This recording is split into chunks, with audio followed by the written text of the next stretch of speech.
I've been dreaming on in my head like I've seen it. A life worth living is a life with meaning. I'll do what I love till my... So yung po, no, what's up sa inyo mga katropa, no? Magandang hapon sa inyo mga katropa, sapagkat po hapon na po ngayon mga katropa. At ngayong hapon na ito mga katropa is nagluluto na naman po ako ng ice candy dito sa aming bahay, siyempre. At kung nyo mapapansin mga katropa, ito yung aking gagamitan. Meron tayong condensed na angel creme densada at saka powder na enjoy milk na powder, asukal. Yan lang ng ating ingredients, tsaka cornstarch na katropa. Nilagyan ko siya ng cornstarch. At ngayon mga katropa, ang una kong ginawa mga katropa is nagpakulo muna ako ng tubig, which is ito ang aking pinakuluan na tubig, at kumukulo na ata mga katropa. At ayun na nga mga katropa, so pwede nang lagyan nito ng cornstarch mga katropa. So at aking lalagyan na mga katropa ng cornstarch. So yan mga katropa, no? Lagay ko na tong cornstarch dahil kumukulo na yung tubig. At ito yung supot na susuputan ng ice candy mga katropa. Inayos ko muna mga katropa kasi magulo. So yan. At lagay ko na mga katropa itong ating cornstarch. Siyempre, habang nilalagay yung cornstarch mga katropa is kailangan na tuloy-tuloy yung paghalo mga katropa. Kasi pag hindi mo tinuloy-tuloy yung paghalo mga katropa is ang magiging tendency niyan mga katropa is magbubuo yung cornstarch pag hindi mo hinalo ng tuloy-tuloy. So yun mga katropa, kaya lagay ko na itong cornstarch para makapag-umpisa na tayo mga katropa sa ating paggawa ng ice candy syempre.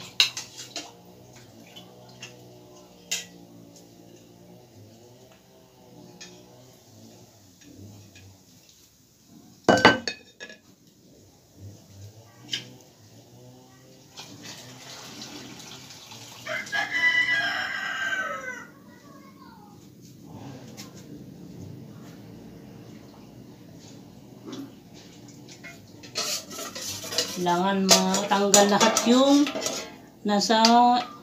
nandito, yung mga buo-buo dito sa loob. Kailangan haluin mabuti bago ilagay dito sa may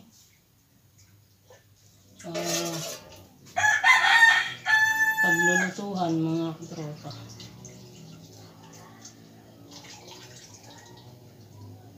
So yun, nilagay ko na mga katropa.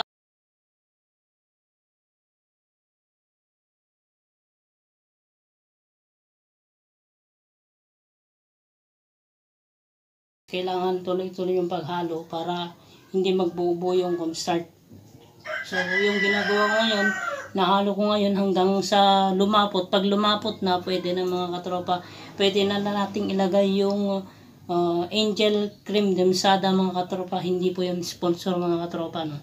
So yun, pwede na nating ilagay ito mamaya mga katropa pag malapot na yung niluluto nating cornstarch dun sa ating pinaglulutuhan na kaldero. So yun mga katropa.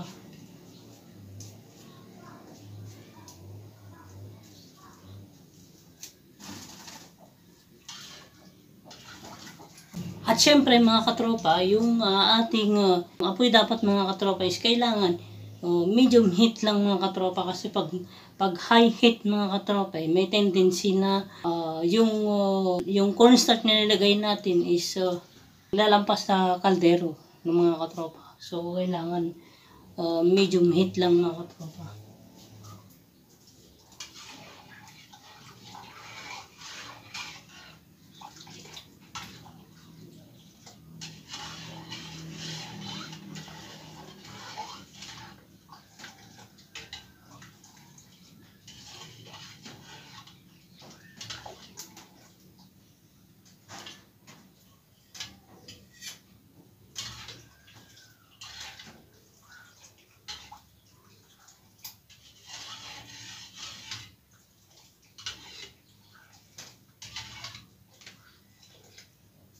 So yun, tuloy-tuloy lang ang paghalo mga katropa.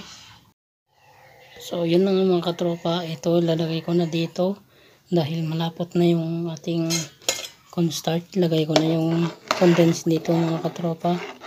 At pagkatapos kung ilagay dito mga katropa, ilagay na natin dun sa container. I don't think so. No, no, no, no. I don't think so. No, no, no, no. It's never, ever, ever, ever, ever, ever gonna happen. I don't think so. No, no, no, no. I don't think so. No, no, no, no. It's never, ever, ever, ever, ever, ever gonna happen. I don't think so. No, no, no, no. Maybe someday you'll have it your way. Maybe someday it'll all work out.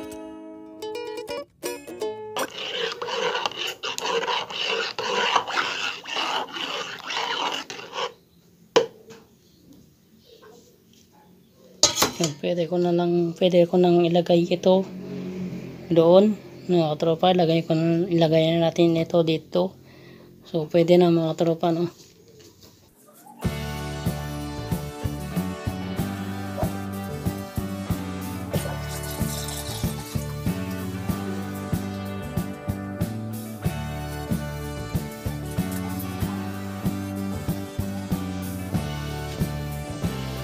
Tsaka natin hahaluin. Haluin natin dito sa loob.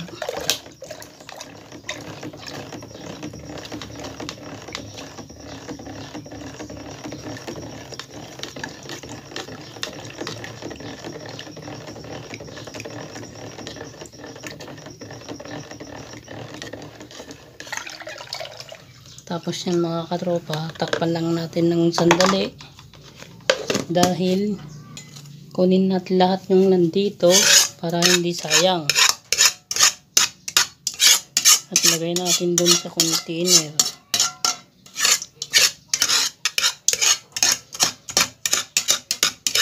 Tsaka natin buksan ulit ito para ilagay natin yun.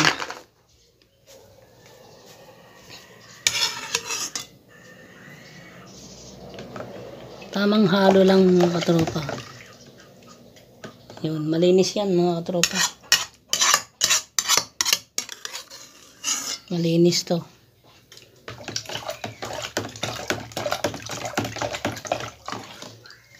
Malinis yan mga katropa.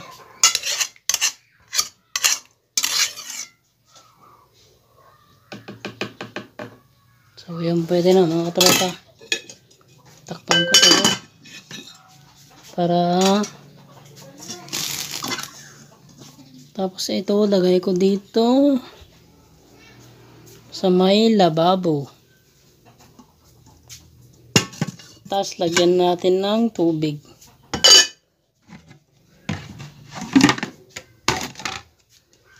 Tsaka natin huhugasan maya maya. Lagyan ko ng tubig. Tsaka natin hugasan maya maya lang mga tropa.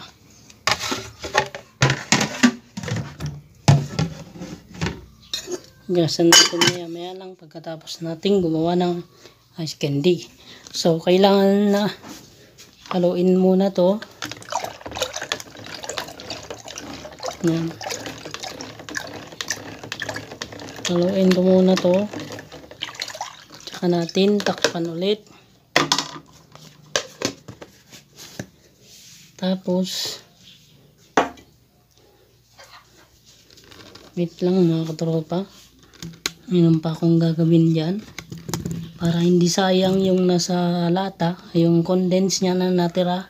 Is kailangan nating ilagay yung natirang condense dito sa may lata, lagay natin dito sa may container para hindi sayang yung condense na natira kahit konti lang, no?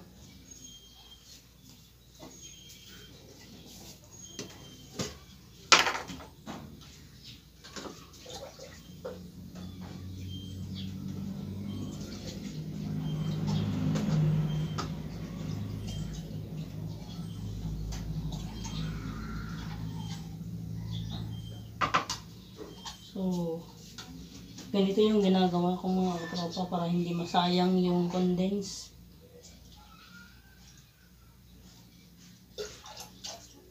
Tsaka ako itatapon tong lata. Tatakpan lang natin. Tapos ito lagay ko sa lababo.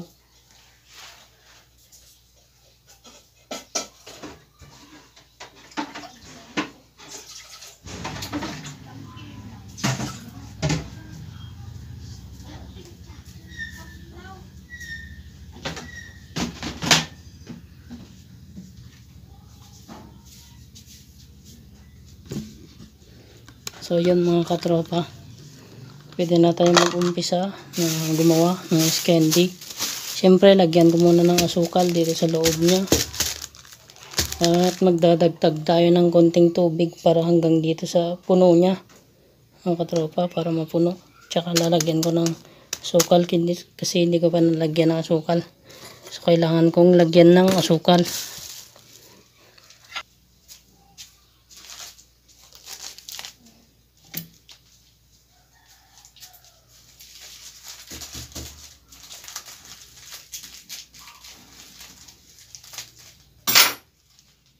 Okay, lalagyan ko na ng asukal mga katropa. So yun mga katropa, sa bawat paggawa ko ng ice candy mga katropas, nilalagyan ko siya ng 1/4 o di kaya 1/2 na asukal. Depende sa taste mga katropa, no? So wow ha, English yun ha. Taste, depende sa taste mga katropa. So yun.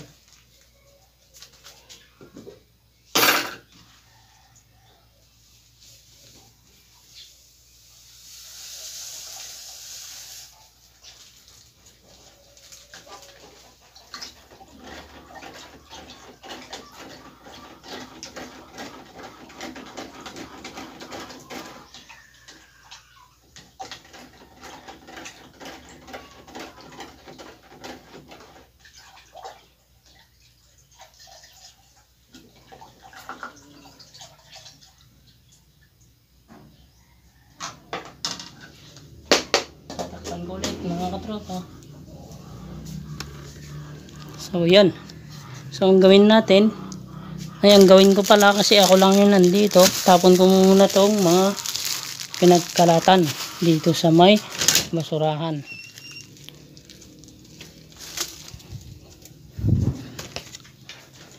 At ngayon mga katropa, yung itong supot ng ice candy, nilagyan ko na ng ating gagawing ice candy. At pagka tali natin, lagay natin dito, at mula dito pag napuno na to or kalahati lang, ilagay ko na dun sa rep namin mga katropa, which is ito yung rep namin mga katropa. Ayan, binili ito ni Papa mga katropa, no? So yan.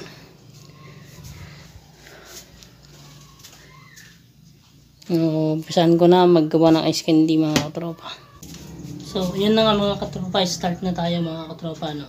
Sa paggawa ng ice candy mga katropa. Yun.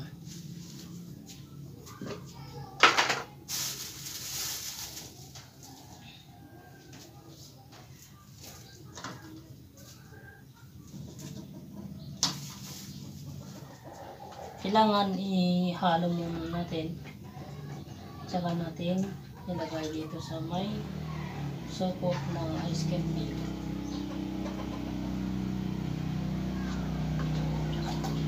So yun. So kailangan mga katropa, ganito lang karami mga katropa, kasi pag puno hanggang dito 10 pesos na yun mga katropa. So ganito lang mga katropa kalaki ng yung aking ice candy na 5 pesos. So ganito lang siya kalaki, kadami. At yung pagsintas mga katropa, madali lang mga katropa. Ang pagsintas mga katropa is kailangan i-ano mo yan. Ito, push mo yan pababa. Push mo yan, push. Ay, ito lang. So yun mga katropa. So push mo yan pababa, then ikot mo to 4 beses. Tsaka mo ikot ulit. And kanyang mga katropa, tsaka natin Yan, ganyan pagsintas mga katropa. Mga ice candy mga katropa.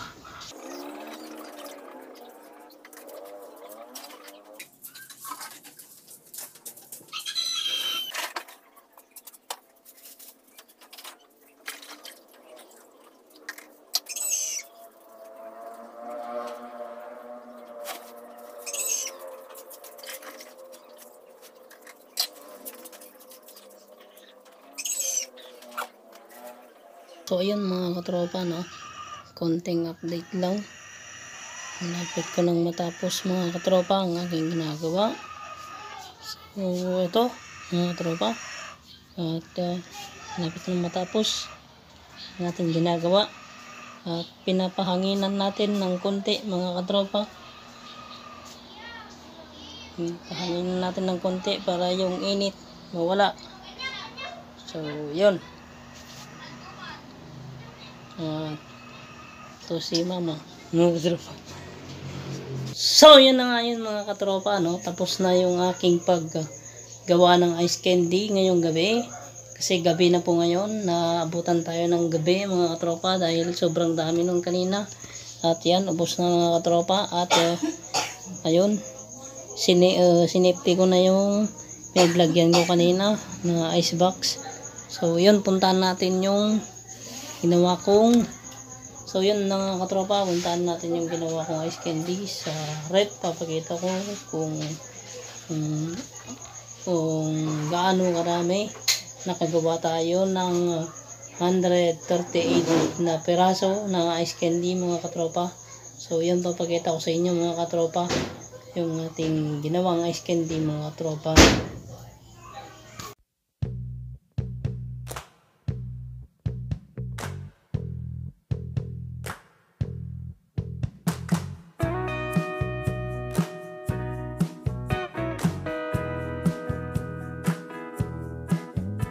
Number 6 yan mga katropa, 1 to 7 yan mga katropa, pero